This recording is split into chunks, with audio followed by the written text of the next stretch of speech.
Lo que nos faltaba de los linfocitos T para entrar al tema de coagulación, que ahora vamos a hacer una introducción sobre todo lo que les decía de la enfocada de la coagulación, que es lo que puede ser un poquito más complicado de entender. Y el lunes ya terminamos con lo que es el tema de coagulación, que es el último tema de fisiología de la sangre, que es hasta donde entraría su examen el día jueves. Les voy a dar libre el día martes para que puedan estudiar tranquilamente de la teoría, no de la práctica. Lo que tienen las clases prácticas el martes vienen nomás a su clase práctica, ¿ya? Pero la teoría sí que lo voy a liberar para que puedan estudiar y prepararse mejor para el día jueves, que ya nos iríamos directamente al examen. El lunes sí vamos a pasar clase, ¿ya? Entonces, repasando un poco lo que vimos la última diapositiva de la anterior clase, existen tres tipos principales de linfocitos T: los linfocitos T colaboradores, los linfocitos T citotóxicos y los linfocitos T reguladores.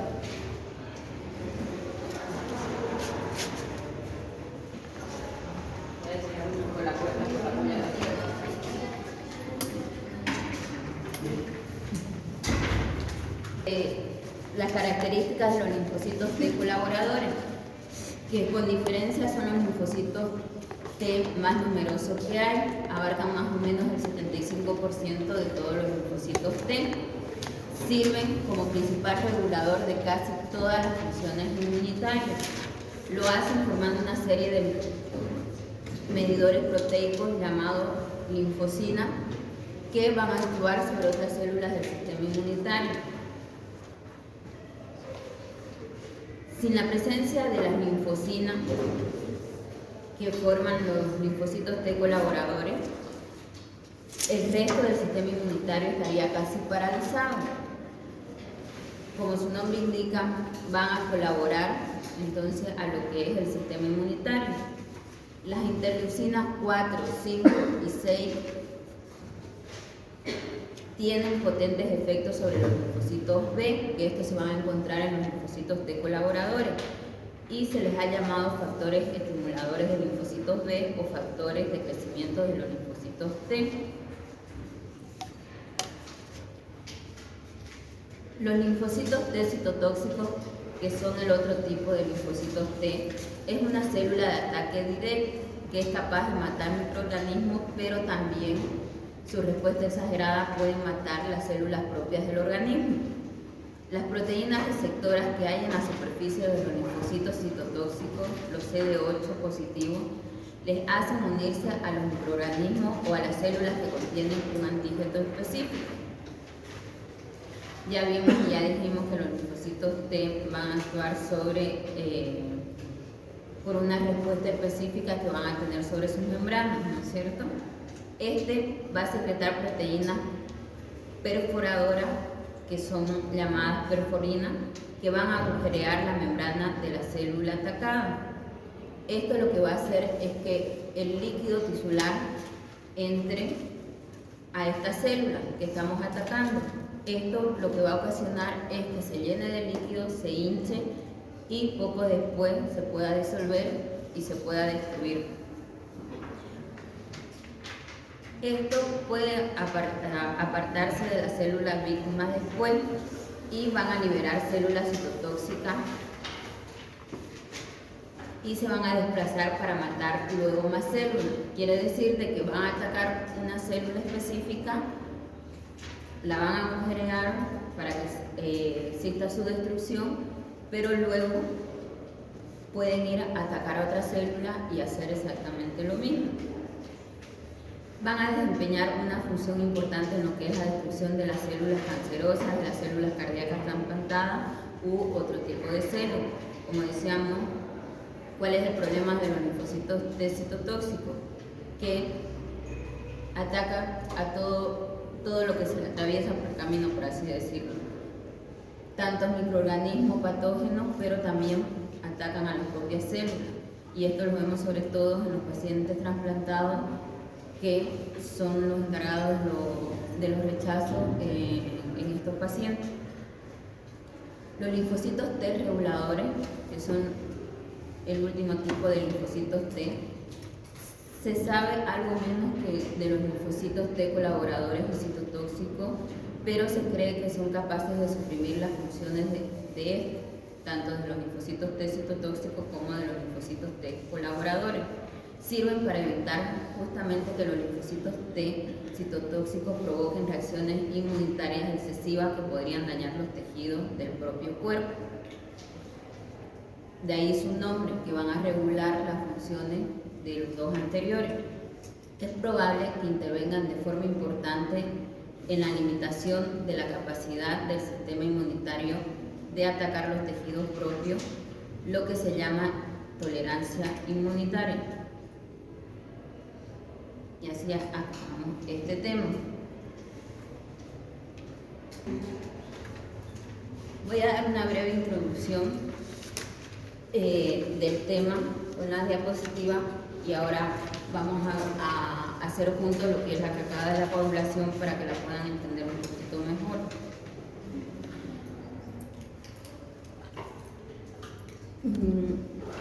¿Qué va a ser la hemostasia? La hemostasia tiene una serie de acontecimientos que se van a desencadenar siempre que se corta, se rompa o se destruya un vaso sanguíneo. Lo va a hacer a través de distintos mecanismos.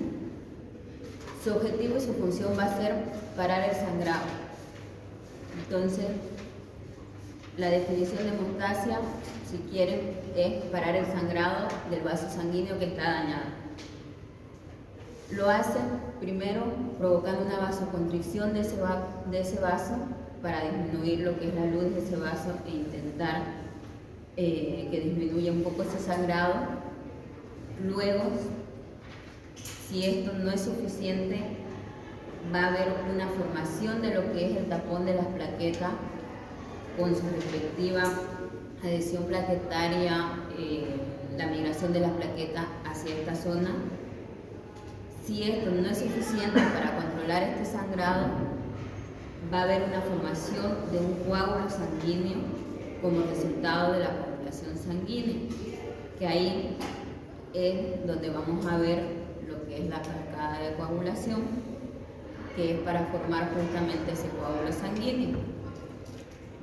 Y por último, vamos a tener lo que es la proliferación final del tejido fibroso en el coágulo sanguíneo para cerrar el agujero en el vaso de manera permanente. Se va a formar un coágulo de fibrina porque este va a ser más estable, más duro y va a permitir que ese vaso pueda sangrar y se pueda mantener esa cicatriz en el tiempo. Las plaquetas, aunque son la primera respuesta del sangrado, es inestable, es más lábil, se puede romper más fácilmente, por eso es que necesitamos el coágulo de fibrina para parar ese sangrado. Entonces,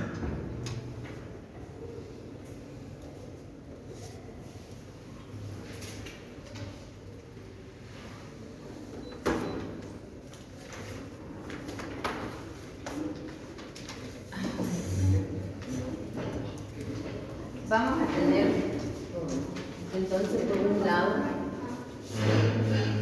lo que es una hemostasia primaria y luego una hemostasia secundaria.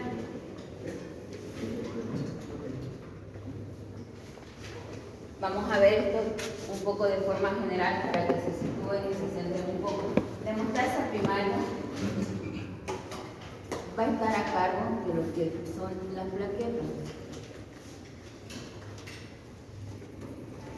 Y lo que veíamos es la vasoconstricción. La hemostasia primaria es el primer paso cuando hay un daño a nivel del vaso sanguíneo. ¿Por qué? Porque hemos dicho que la hemostasia es para parar el sangrado de los vasos sanguíneos, ¿no es cierto? Entonces, cuando sangra un vaso, cuando hay un traumatismo en el vaso sanguíneo y provoca un sangrado, lo primero que vamos a hacer va a ser el organismo que activar la plaqueta para que ésta se adhieran al coágulo. Va a haber un tapón plaquetario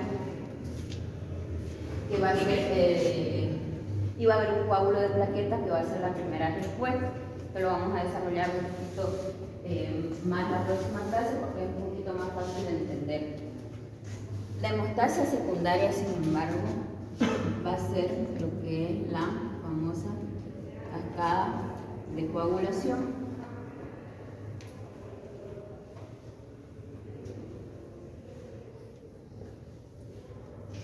A través de dos vías, lo que es la vía intrínseca y lo que es la vía extrínseca. A grandes rasgos, estas dos vías se van a activar, ahora vamos a ver de forma distinta, pero ambas van a tener una vía común.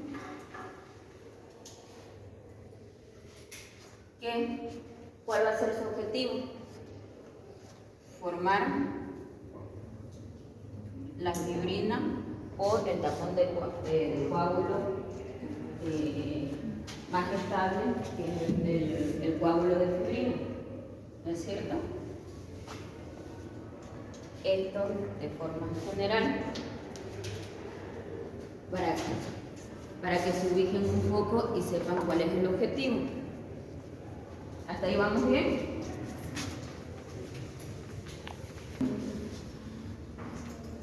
O cómo empieza lo que es la vía extrínseca. Hemos dicho que el resultado final va a ser lo que es el tapón de fibrina, ¿no es cierto? Pero la cascada de la coagulación sobre todo es para formar lo que es la tromina, la protromina, para luego convertirse en tromina. Y ya recién después hacer fibrina para hacer lo que es el fibrinógeno. Pero antes de esto, tenemos que activarlo a través de factores, ¿no es cierto? ¿Qué son estos factores? En realidad son proteínas. Son una serie de proteínas que lo que van a hacer es ir rompiéndose cada una de ellas para ir actuando a un nivel. En la cascada de la coagulación, estas proteínas las vamos a llamar factores. Entonces, en la vía extrínseca vamos a tener el factor 7. ¿Pero con cuál empezamos? Con el 12, ¿Cuál? el 7. En la extrínseca. ¿Qué es el factor tisular? El factor tisular o factor 3 es el primero que se va a activar en la vía extrínseca. Estamos hablando de que ha habido un traumatismo o una ruptura del vaso, ¿no es cierto? Entonces, cuando hay un traumatismo o una ruptura del vaso, se va a activar lo que es el factor tisular o el factor 3. Esto por el lado de la vía extrínseca. Luego, ¿qué vamos a activar?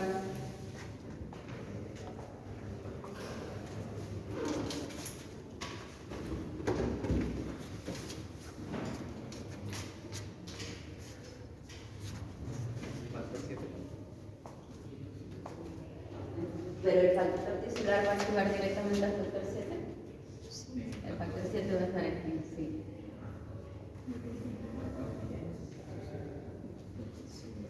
Que luego va a convertir en factor 7 activado, ¿no es cierto?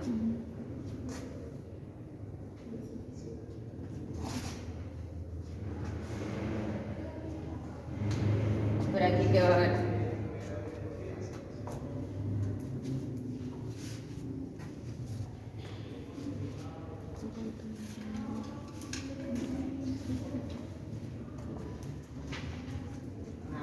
El factor tisular va a ir y va a actuar directamente sobre el factor 7 para activarlo y convertirlo en factor 7 activado.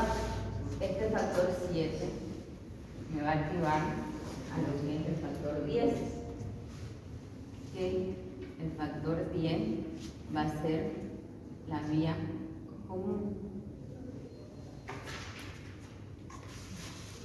Tanto a través de la vía extrínseca como de la vía extrínseca vamos a llegar a activar a lo que es el factor 10, que es el que luego va a tener una serie de desencadenantes. ¿Quiere empezar? Entonces, bueno, a este nivel la ventaja es que tenemos pocos factores para aprender que son los que se activan de forma general, que son el factor tisular, el factor 3 y el factor 7, que va a activar luego lo que es el factor 10. Ahora vamos a ver los intermedios. En la vía extrínseca, ¿qué factor tenemos? El factor 12. ¿De quién me va a activar?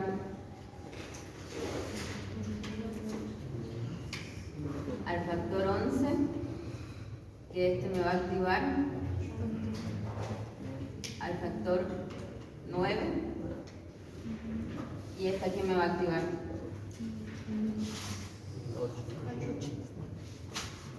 al 8,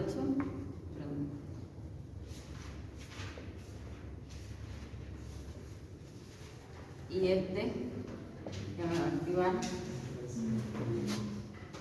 a lo que es el factor 10, ¿no es cierto?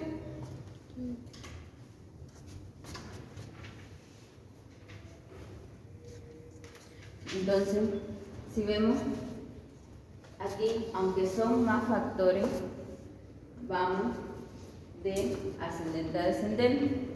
Entonces, solo nos tenemos que acordar aquí que el primero que se activa es el factor 12.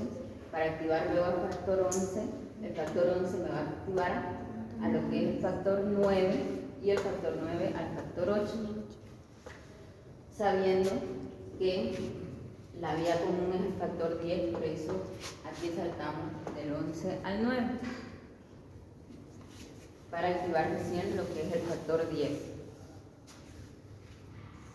Aquí el factor 10, ¿qué va a pasar con el factor 10? Se activa, me va a dar el factor 10 activado, ¿no es cierto? ¿Cómo se va a activar ese factor 10?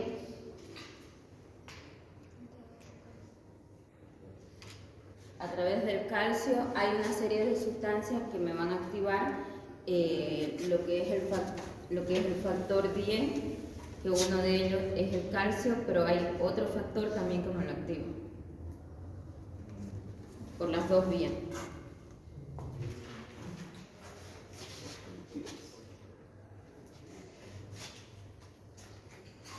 El factor 5. El factor 5, tanto por la vía extrínseca como por la vía intrínseca, va a ser el que me va a activar lo que es el factor 10 para convertirlo en factor 10 activado.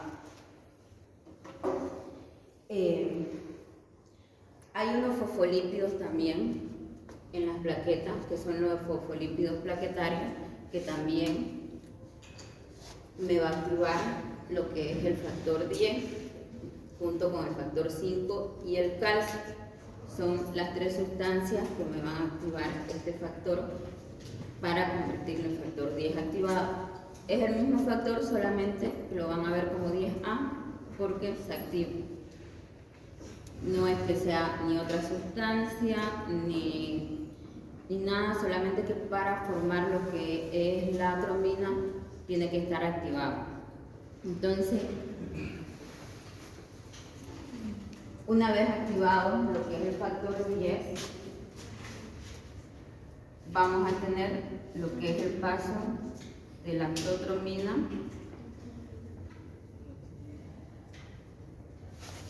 a lo que es la atromina.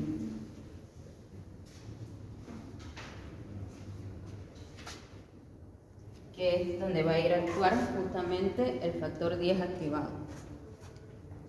¿no es cierto? En su libro de Guyton lo tienen por separado. Primero les explica lo que es la vía extrínseca y luego explica lo que es la vía intrínseca y no se los pone como en común. Entonces está como un poquito más difícil a la hora de entenderlo por ese motivo.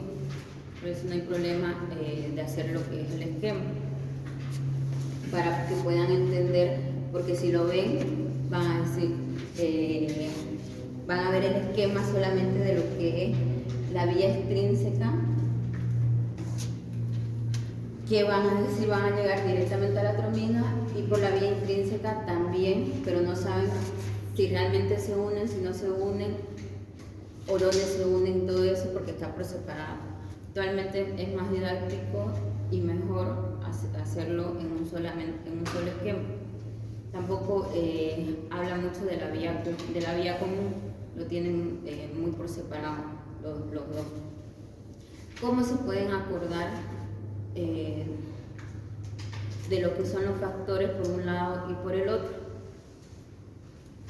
La vía extrínseca, acuérdense que está por fuera de lo que es el vaso sanguíneo, entonces se van a activar los factores con numeración menor. Y aquí solamente van a tener el factor 3 y el factor 7. En cambio, por la vía intrínseca estamos justamente, piensen que están dentro del vaso sanguíneo, aunque no es realmente así, pero para que lo asocien y se puedan acordar de que puede estar dentro del vaso sanguíneo, entonces tienen que actuar más factores y con mayor número. Aquí empezamos de mayor a menor. Entonces tenemos el 12, el 11, el 9, el 8, ahí podemos ponerlo el 10, pero nos tenemos que acordar que el 10 justamente es la vía común, por eso lo sacamos a un lado, pero continuamos después con el 9 y con lo que es el factor 8. Sabiendo esto, sabemos que el 10 es el que vamos a sacar de la vía intrínseca porque se va a activar por las dos vías. Entonces va a ser la vía común, que el objetivo justamente va a ser activarme lo que es este factor, para que este factor pueda activar lo que es la protromina y me pase a lo que es la tromina. ¿Qué factor es?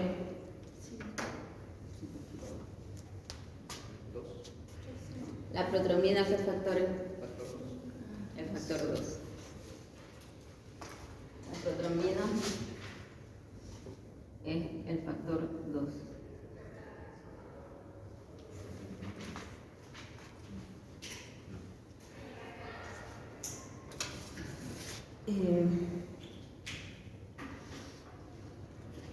Una vez tengamos ya activado y formado lo que es la tromina, luego que sí, que esto sería la cascada de la coagulación, pero hemos dicho que es para un objetivo, ¿no es cierto? Que era formar lo que es la fibrina, ¿no es cierto? ¿Cómo se forma la fibrina? Así como tenemos una protromina, que es un paso justamente antes de la tromina, tenemos el fibrinógeno,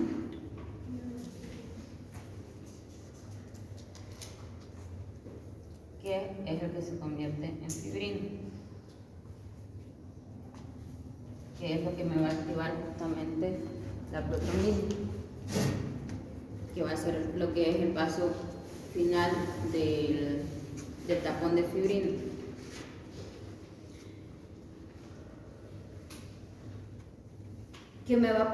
¿Cuál va a ser la función de la fibrina? ¿Por qué es importante todos estos pasos solamente para formar fibrina?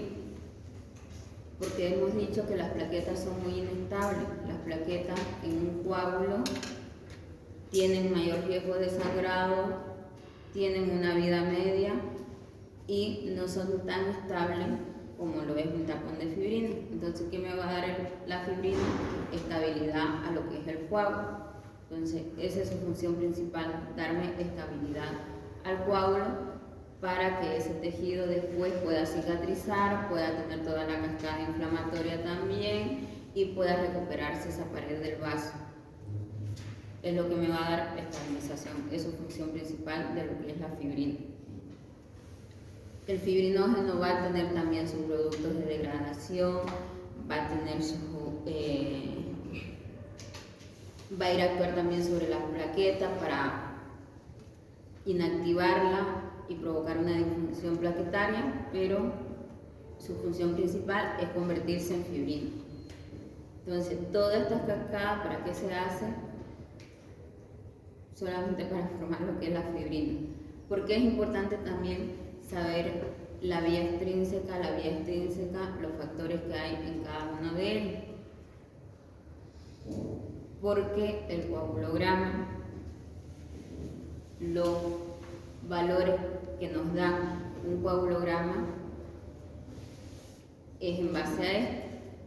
Tenemos dos grandes pruebas para ver si la coagulación de un paciente está funcionando bien o no. ¿Qué pruebas son estas? Los dos son tiempo, porque tenemos que ver cuánto tarda y qué tiempo actúa, porque todo esto no puede tardar mucho tiempo, porque si no el paciente entraría en un shock hipovolémico, ¿no es cierto? Esto tiene que ser cuestión de segundos, a lo mucho minutos. Entonces, por eso medimos el tiempo cuando queremos saber si la coagulación del paciente está bien. Entonces tenemos dos tiempos principales. ¿Tiempo de coagulación? El TP, el tiempo de protromina, y el TTPA, el tiempo de tromboplastina parcial activado. Si medimos el TP, el tiempo de protromina, ¿qué vía creen que es la que vamos a valorar? Extrínseca, ¿por qué? No sería la vía común. Vía común, vía intrínseca, vía extrínseca. La vía común, sobre todo, es un término más didáctico que hemos utilizado para poder explicar, que lo utilizamos casi todos por si acaso. Pero si ustedes ven la literatura como tal, habla de una vía extrínseca y una vía intrínseca. Entonces tenemos que ver una de las dos. Vemos lo que es la vía extrínseca. Aquí mide el TP. Entonces, por consiguiente, el TTPA me va a medir lo que es la vía intrínseca. El TTPA hemos dicho que es el tiempo de tromboplastina parcial activado. Ahora, una pregunta. ¿Cuáles son los requisitos para que se escoja una vía o la otra para formar la fibrina? O sea, ¿qué hace que el organismo elija la extrínseca o la intrínseca? ¿O funcionan los dos? Funcionan los dos. Aquí está el trauma o daño al endotelio.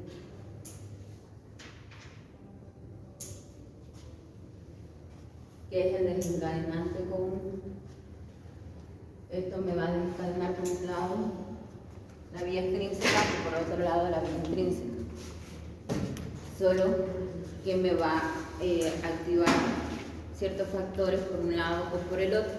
La gran mayoría de los factores se secretan en el hígado. Por eso es que también cuando tenemos un problema hepático se altera la coagulación, porque casi todos estos factores van a estar sintetizados en el hígado.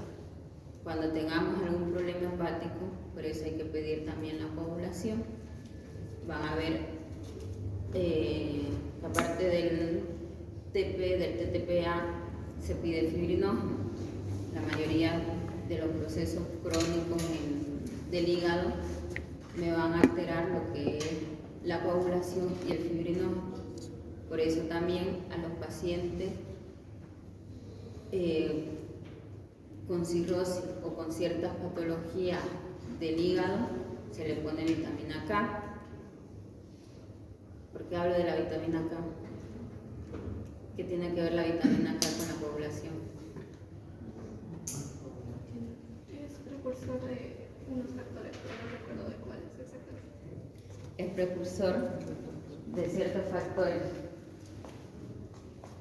que se llaman factores de vitamina K dependiente.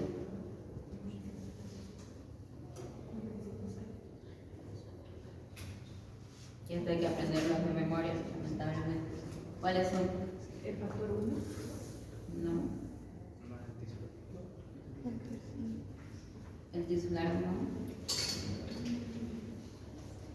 Es el factor 2, el 7, el 9 y el 10.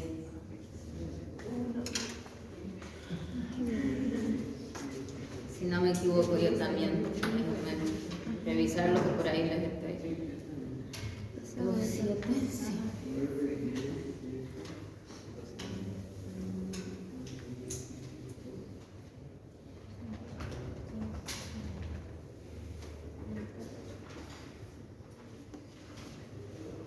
Hay que aprendérselo como tal. ¿Por qué son importantes estos factores? También acá dependiente, porque estamos viendo que el factor 2, que es la protromina, el factor 7, que es el que me va a activar justamente lo que es la vía extrínseca, el factor 9, que me va a activar la vía intrínseca, y el factor 10, que es la vía común, me va a alterar lo que es la coagulación.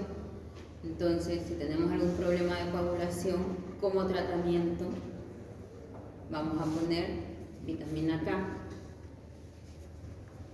¿Me va a provocar mayor sangrado o menos sangrado? Menos sangrado. Para parar el sangrado, una de las conductas que hacemos de forma aguda y rápida hasta determinar por qué es el sangrado es poner al paciente vitamina K para ver si ese paciente cede o deja de sangrar, sobre todo porque ya sea que está alterada la vía extrínseca o la vía extrínseca, va a actuar sobre el factor 10, que es la vía común. Entonces, poniendo vitamina K, sabemos que va a ir a actuar sobre el factor 10 y me va a poder parar lo que es un poco el sangrado. Lo contrario, tenemos un anticoagulante muy famoso que se usa, el más antiguo que hay, que es vitamina K dependiente, que va a actuar justamente sobre los factores de la vitamina K. Va a inhibir, no la vitamina K como tal, sino justamente la enzima que vaya a actuar, pero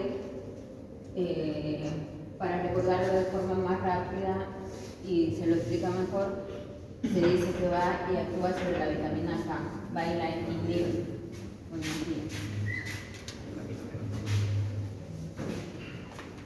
La warfarina. El famoso Sintrom, cuando salió como nombre comercial, que fue el primer anticoagulante que había, que es la warfarina, que es el que necesita el control por el INR, que es otro valor de la coagulación, para ver si está alargado o no, y necesitamos ciertos rangos. Eso depende de la patología, van a ir aprendiendo, sobre todo en cardio, qué rango se necesita de INR para saber si la warfarina está cumpliendo su función o no. La warfarina no es un compuesto que se encuentra en los organismos de rata. Se encuentra en algunos sitios, sí. También en ciertos alimentos hacen que disminuya un poco su acción. Por eso es que, aunque es de los más antiguos que se utiliza, del que más evidencia científica tenemos, es el que tiene como más efectos secundarios, necesita más control, hay más riesgo de sangrado, y el paciente, cuando le damos la warfarina, va acompañado de una lista larga de cosas que no puede comer y de cosas que no puede tomar, porque interactúa mucho con fármacos y también interactúa mucho con ciertos alimentos. me lo va a inactivar o me lo va a alargar. Entonces, condenamos al paciente a que tenga cierto cuidado tanto en lo que come como en la medicación que toma. Por eso es que actualmente se está dejando de usar de a poco por los nuevos anticoagulantes, que de nuevo ya llevan más de 10 años en el mercado, pero se siguen mencionando como los nuevos anticoagulantes, donde van y actúan sobre todo los nuevos anticoagulantes, sobre el factor 10, sobre la vía común. ¿Cómo los van a identificar? Porque en su nombre está el factor 10, que les va a hacer un poquito más fácil. Por ejemplo,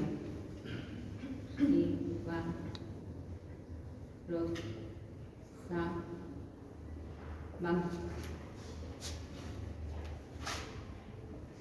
El apil, saban. Entonces, en su nombre, para facilidad nuestra, por suerte, llevan el factor 10 implícito, que es donde actúan. Esos son los nuevos anticoagulantes que tienen menor riesgo de sangrado, mejor tolerancia. Como actúan a este nivel, no necesitan control de forma sistémica de lo que es el INR, entonces es más cómodo para el paciente, aunque tienen obviamente también sus contraindicaciones o demás, porque son anticoagulantes, entonces el riesgo de sangrado siempre va a haber, porque estamos actuando sobre la cascada de la coagulación. De ahí la importancia de saber también esto, porque la gran mayoría de patologías o de tratamiento para los sangrados, para la hemostasia, van a actuar sobre este nivel. Hay otras deficiencias, hay otras patologías que van a verse sobre todo en la hemostasia primaria, son menos frecuentes y más específicas. Por ejemplo, el factor 5 de Willebrand está en la hemostasia primaria, me va a actuar a nivel plaquetario. Su déficit entonces lo que va a hacer es que no se forme el tapón plaquetario, sino se forma una hemostasia primaria. También vamos a tener un riesgo de sangrado, pero esos son un poquito más específicos y son muchísimo más raros. Aquí en la deficiencia de factores tenemos las famosas hemofilias. Las hemofilias son deficiencias o defectos de los factores de la vía intrínseca o de la vía extrínseca. Depende de la hemofilia, va a haber deficiencia de algún factor, y eso lo van a ver en hematología. Tenemos deficiencia del factor 9, si es una hemofilia A, si es una hemofilia B, y más dudosa lo que es la hemofilia C, que todavía está en discusión. Eso en cuanto a patología. Hemos dicho y estaban mencionando lo que es el tema del calcio. El calcio es muy importante para lo que es la activación de los factores. Entonces, cuando llevamos el tema de circulación, vimos que hay un intercambio de iones, que hay iones, aparte de lo que vimos en la parte cardíaca, ¿no es cierto? Entonces, como tenemos iones, que el calcio es de carga positiva, me va a ayudar a activar ciertos factores en la vía. Esto me lo van a activar a nivel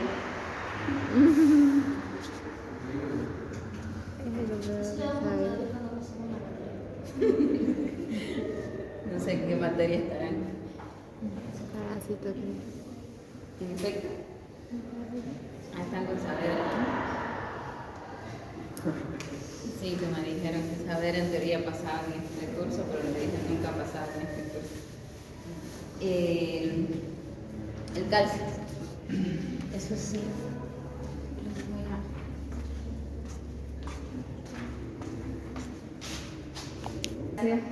Me va a actuar justamente, si se dan cuenta, acompañado de lo que es el factor 5. El factor 5 me va a activar el factor 7 activado para activarme el factor 10, el factor 9 para activarme el factor 10 y del factor 10 activado para activarme lo que es la cromina. Entonces va a estar alrededor justamente de lo que es todo el factor 10, que es la vía común de lo que es la cascada de la coagulación.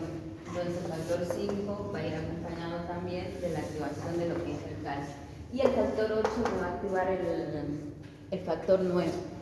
No es viceversa, sino que el factor 8 me va a activar el factor 9 para que este me pueda activar lo que es el factor 10. Ahí habíamos explicado un poquito, hay un error que el que va a activar el factor 10 es el factor 9 a través del factor 8, como vemos allá, la activación del factor tisular del factor 3 que me va a activar lo que es el factor 7. Luego de otras sustancias y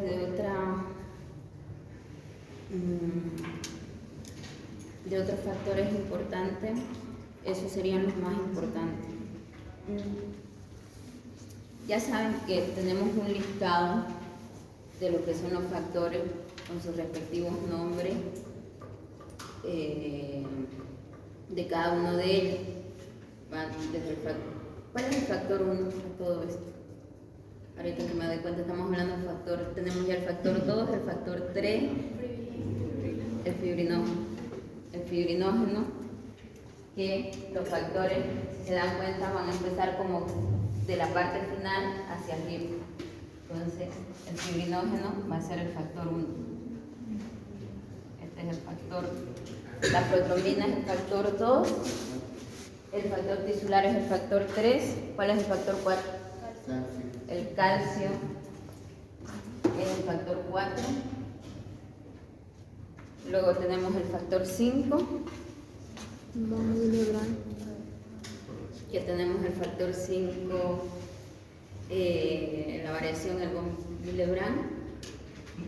El factor 6. No hay. No hay.